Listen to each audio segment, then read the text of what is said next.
Assalamualaikum warahmatullahi wabarakatuh. My name is Nur Shahnaz binti Azman Tambi, and today I'll be discussing how Islamic finance could have prevented the 2008 global financial crisis. The 2008 crisis exposed major weaknesses in the global financial system, weaknesses that were driven by greed and the neglect of social responsibility. Therefore, we will explore how the principles of the Islamic economic system, particularly Islamic finance, could have reduced the severity and frequency of such a crisis. Before we discuss the Islamic principles, let us briefly understand what happened.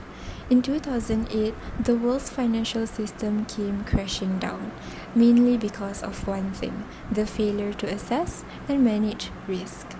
In the beginning, economic growth in the United States was stable. Unemployment and interest rates were relatively low, and house prices kept increasing. Banks assumed this growth would continue forever, and because of that confidence, they became reckless. They began offering risky loans called subprime mortgages, which are loans given to individuals with weak financial histories and low repayment ability. Instead of carefully checking if borrowers were capable of paying back, banks approved loans simply because they believed house prices would always increase. Banks then bundled thousands of these loans together into financial products called mortgage-backed securities and collateralized debt obligations, simply known as MBS and CDOs. They sold them to investors worldwide for profit, reassuring and convincing that these products were safe. However, when housing prices fell, reality hit. Many borrowers couldn't pay back their loans, banks suffered huge losses, and those financial products that were once thought safe suddenly lost their value. As a result, the whole financial system started to fall apart. A major example is the collapse of Lehman Brothers, one of the largest investment banks in the United States. Its downfall was mainly due to significant losses in mortgage-backed securities and risky investment products. From here, we can understand that the crisis was contributed by several key factors. Firstly, excessive and irresponsible lending by banks. Secondly, banks failed to ensure the financial stability of loan applicants. And lastly, risky loans were turned into speculative products and sold globally, which spreads the problem even further. So, how can Islamic finance help prevent such a crisis from happening again? Unlike the conventional financial system, Islamic finance is a more efficient and sustainable form of finance. It operates based on the principles of Sharia, which prohibits involvement in activities that are considered harmful to society, such as riba, maisir, and gharar, which means interest, gambling, and speculation. Now, I'll be explaining to you how these principles can help address the causes of the financial crisis. Firstly, prohibition of riba. Riba refers to any predetermined or unjust gain in a loan transaction, such as interest. In the conventional system, borrowers are required to repay the full loan as well as the interest, even if they face financial difficulties. During the crisis, around 80% of subprime mortgages had adjustable rates of interest. This meant that when interest rates suddenly increased, borrowers who were already struggling were forced to pay even more, causing many to give up and back out. In contrast, Islamic finance prohibits earning money from lending money. Wealth must be generated through real economic activity and not by charging interest. It is mentioned in Surah Al-Imran verse 130, O believers, do not consume interest, multiplying it many times over, and be mindful of Allah so you may prosper. This verse clearly shows that interest and the expansion of interest over time is prohibited, as it causes exploitation of the poor and the disadvantaged. We also need to be more cautious of the actions we do in order to gain success in the hereafter. Therefore, instead of interest-based transactions, we have sukuk, known as Islamic bonds, which provide profits based on asset performance rather than fixed interest payments. A sukuk may be used to develop real projects such as hospitals, schools, and investors will earn from these projects and not through interest. Secondly, prohibition of maisir and gharar.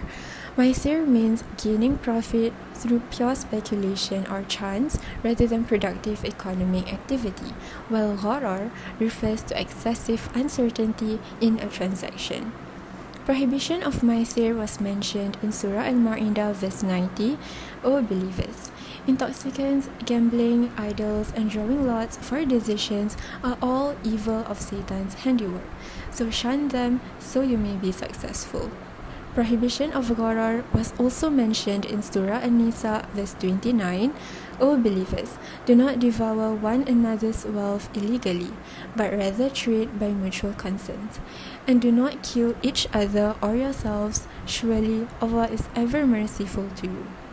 During the crisis, many investors bought credit default swaps, also known as CDS, for loans they did not even own. A CDS works like insurance as it is supposed to protect an investor if a borrower fails to repay. However, instead of using CDS for protection, some investors used it to bet on whether the homeowners are able to make repayments. Why? Because if the homeowners failed to repay, these investors would receive money, but if they succeeded, the investors would lose money. In other words, investors and financial institutions were gambling on other people's financial failure. Therefore, it was clear that banks started to earn money from buying, selling, and gambling on loans. Islamic finance prevents this behavior by requiring money to be tied to real ownership and real economic value, such as property, infrastructure, and not merely based on speculation or luck. Lastly, profit-loss sharing to prevent reckless lending.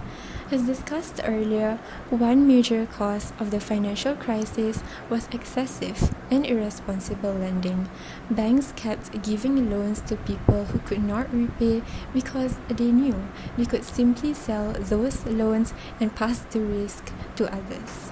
Once sold, the loans disappeared from the bank's balance sheet, allowing them to issue even more loans without having to face any problems or consequences in the future. In the Islamic economic system, this will not happen because one of its core principles is profit and loss sharing, which can be found through contracts like mudarabah and musharakah. This way, the bank and the client will share both the risk and the profit.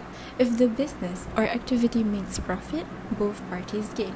But if it fails, both share the loss.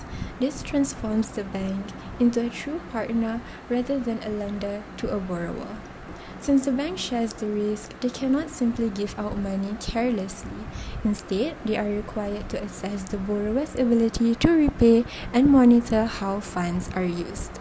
Therefore, by making financial institutions share the risk instead of transferring it away, Islamic finance forces responsible decision-making and prevents excessive debt creation. In conclusion, although no system can fully avoid financial crises from happening, Islamic finance can significantly reduce their likelihood and severity. By prohibiting interest, gambling, and excessive speculation, as well as promoting profit and loss sharing, it establishes a system that is built on fairness, transparency, and shared responsibility. Through these principles, Islamic finance provides practical solutions that support economic stability and social justice. In addition to that, the 2008 crisis taught us that it was not just a financial failure, but it was also a failure of ethics. It showed that when a financial system prioritizes profit over people, growth over stability, and speculation over real economic activity, it becomes harmful. Millions of people lost their savings, homes, and jobs, partly because the economic system itself encouraged greed and excessive risk-taking. This crisis reminded us that an economy without moral values can become dangerous. It turns into a system that earns profit by trading debt and shifting risk to others. On the other hand, Islamic finance is rooted in values such as justice, transparency, and honesty, which help protect society from the very behaviors that caused the crisis. So, what are we waiting for? We do not need to wait for another financial crisis in order to adopt Islamic finance in our lives. Let us strive to become agents of change and work towards a more fair and resilient global system. Thank you.